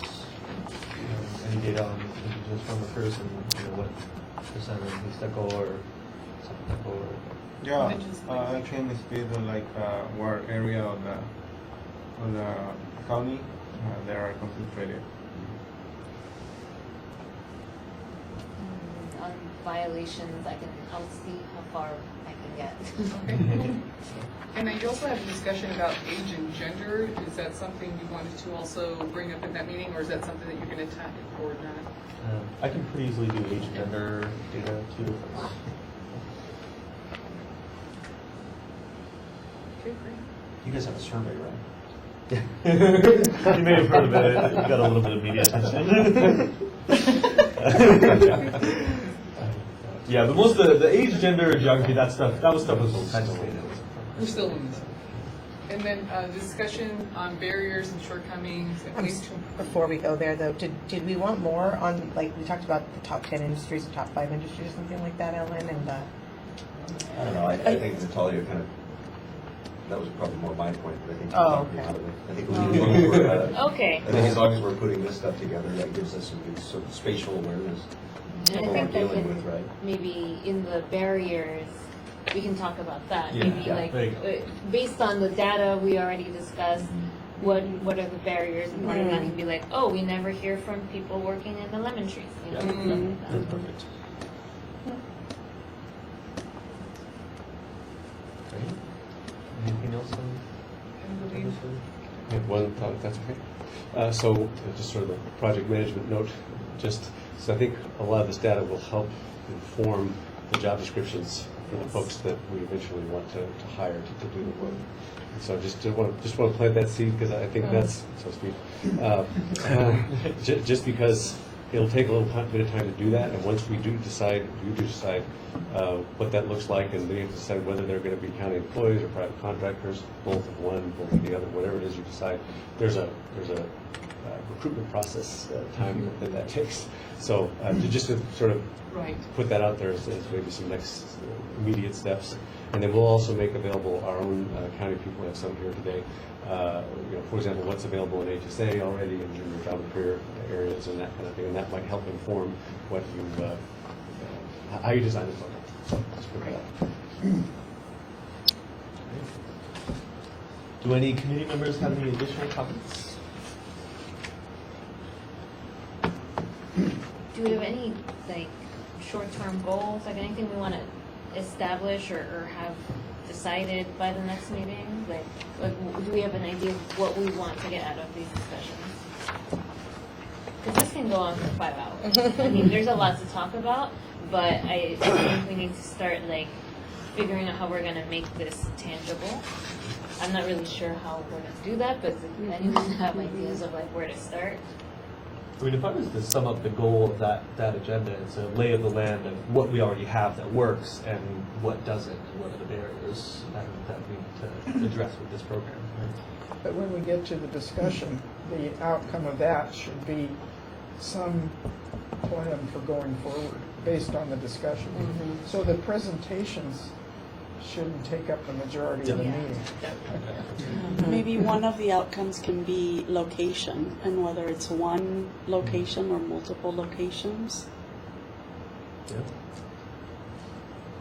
And whether we need a hotline or access in terms of not only location, but the vehicles to get to the program.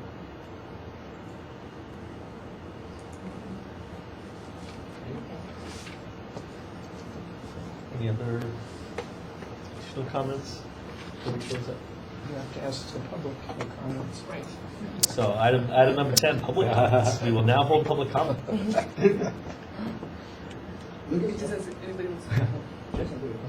I just want to let you all know that for me personally and the perspective of my organization, the agriculture community, whether they know it or not, has a vested interest in the success of this program.